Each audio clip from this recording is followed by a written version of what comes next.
Amsterdamu. Dneska je 26.5. tedy května.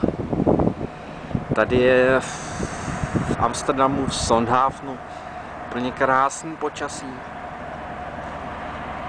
Téměř letní, dá se říct i letní.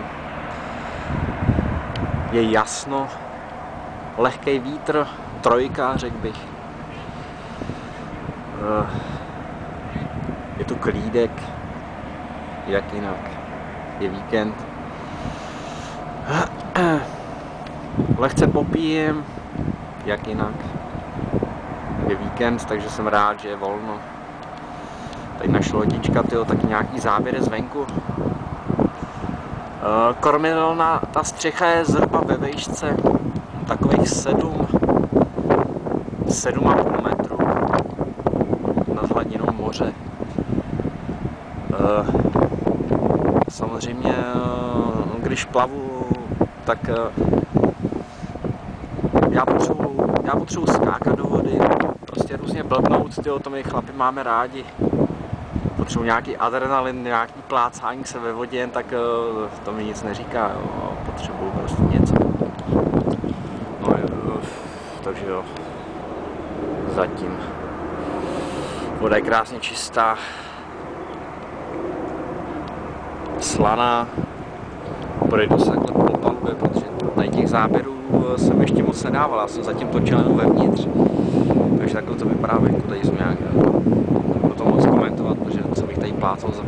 Jinak dneska jsem ráno stříkal loď a tohle, co tady je, to je sůl, protože tady je slaná voda, tohleto, jak to stejkalo, tak to zaschlo a to je kvalitní mořská sůl, takže to, si dám chleba s máslem a můžu si to pěkně osolit. Ale takhle to obejdu, mám času dost, ne? Jo, hele, vidím tady můj stín.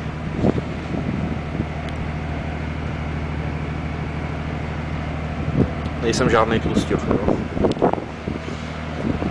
Takhle jdu, tady je výfuk z motoru, který dělá elektriku, ten běží non-stop. Kdyby to neběželo, tak prostě není elektrika na lodi. Mám zatažený závěsy vevnitř, běží klimatizace, ale aby mi tam nešlo sluníčko, bylo by tam zbytečný vedro a prostě musela by běžet víc klimatizace a všechno. Prostě takové blbosti. Tady je chatice, jsem to dneska ráno stříkal, nechal jsem ji takhle. Tady máme windy, ty jsou elektrický prostě na čudlíky, kterýma se stahujeme dráty, když si bereme nějakou vanu. Tady je vchod do strojovny, je zavřený, aby to moc neřvalo. Takhle jdu, tady máme vchodové dveře. Tady,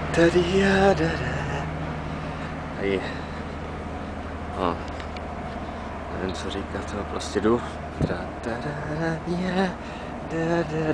Tam mám Heinekena. Tak.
Jo, dobrý, už to běží, jo.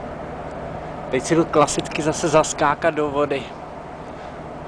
Teďka si půjdu skočit z Kormidelny, která je tady nějakých 7-8 metrů nad vodou.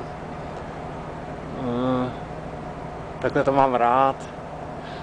Je to extrémní trošku, ale ten adrenalin ten prostě, ten tam musí být.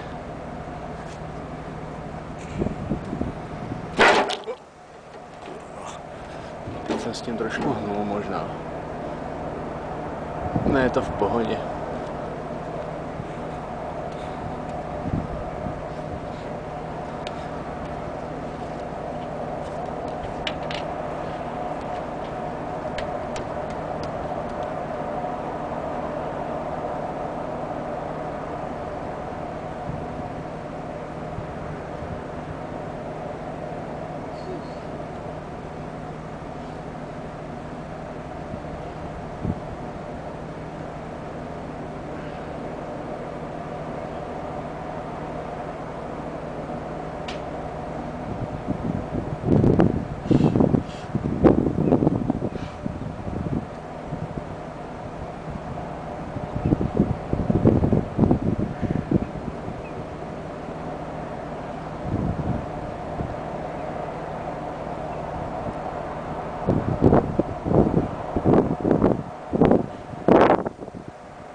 Kurva, byl jsem posraný to skočit po hlavě, přece jenom to je vejška, jak si vidím, ono se takhle nezdá.